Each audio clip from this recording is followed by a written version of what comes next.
Hello! Je suis très heureuse de te retrouver pour finir, normalement, ensemble notre petit article 9 du RGPD. On a vu, si jamais tu rejoins cette découverte de l'article en cours de route, on a vu dans le premier point que par principe, l'utilisation de données à caractère personnel dites sensibles était interdite. Principe, c'est interdit, oui. Et par exception, on pouvait utiliser un certain nombre, une certaine catégorie de données à caractère personnel et évidemment sous certaines conditions. Et ça a été l'objet du point 2. On se retrouve aujourd'hui pour le point 3 et dans ce point 3, on va découvrir ensemble, après un suspense insoutenable, de quoi ça s'agit. Allez, c'est parti. Les données à caractère personnel visées au paragraphe 1 peuvent faire l'objet d'un traitement aux fins prévues au paragraphe 2.h si ces données sont traitées par un professionnel de la santé soumis à une obligation de secret professionnel, conformément aux droits de l'Union, aux droits d'un État membre ou aux règles arrêtées par les organismes nationaux compétents ou sous sa responsabilité ou par une autre personne également soumise à une obligation de secret conformément aux droits de l'Union ou aux droits d'un État membre ou aux règles arrêtées par les organismes nationaux compétents. Et oui, je sais. Je sais. Donc, que nous dit ce paragraphe 2.h? Ce qui est quand même ce qu'on cherche à savoir. Ce paragraphe 2.h nous dit que le traitement nécessaire aux fins de la médecine préventive ou de la médecine du travail, de l'appréciation de la capacité du travailleur patati patata, médecine préventive, médecine du travail. Ces données sont traitées par un professionnel de la santé soumis à une obligation de secret professionnel, conformément à toute une diversité de droits qui est indiquée ici. Ok, j'ai galéré, mais t'as compris l'idée. Paragraphe 4, parce qu'en vrai, c'est pas si compliqué que ça. Les États membres peuvent maintenir ou introduire des conditions supplémentaires, y compris des limitations, en ce qui concerne le traitement des données génétiques, des données biométriques ou des données concernant la santé.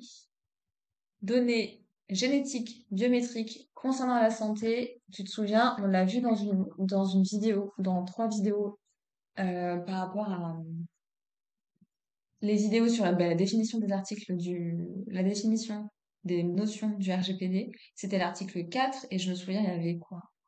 J'ai dû faire 26 définitions, voire minimum. J'ai vu plein de définitions. Donc, je peux te garantir que données génétiques, données biométriques et données de santé font l'objet d'une vidéo. Je suis en train de me noter ça. Faut pas oublier de te mettre les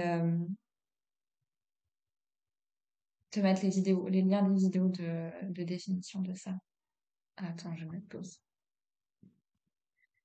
Voilà, donc ce qu'on retient de ce petit paragraphe 4, c'est qu'on peut rajouter des conditions supplémentaires, des limitations supplémentaires concernant les données génétiques, biométriques et santé, dès lors qu'évidemment elles sont plus contraignantes, plus restrictives que celles du RGPD.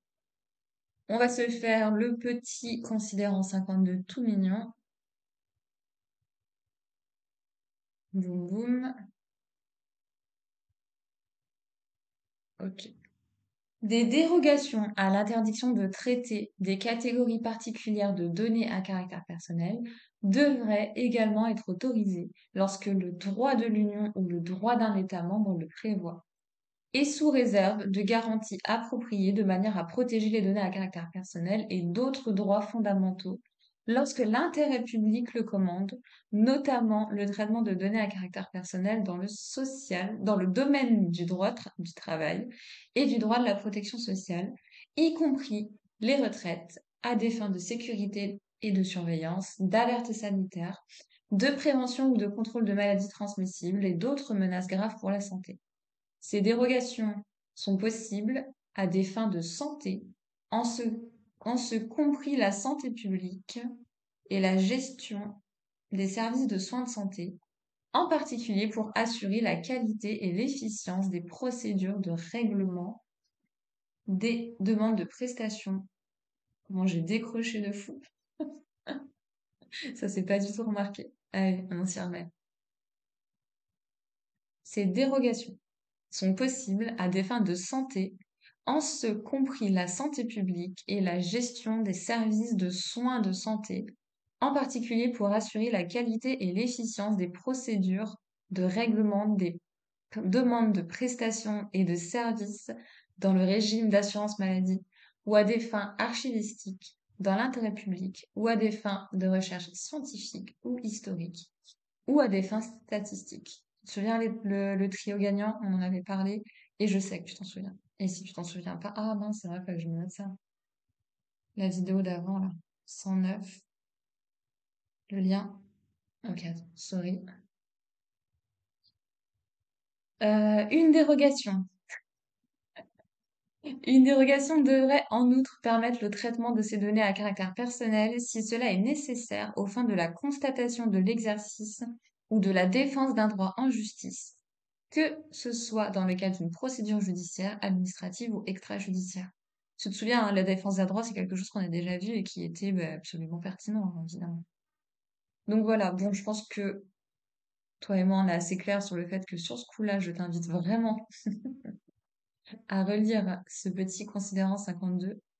Euh, Globalement, ce qu'on peut retenir de ce point 3, c'est que si on veut utiliser des données à caractère personnel concernant la santé du travail, hein, c'était ça, H, la médecine préventive et la médecine du travail, on peut.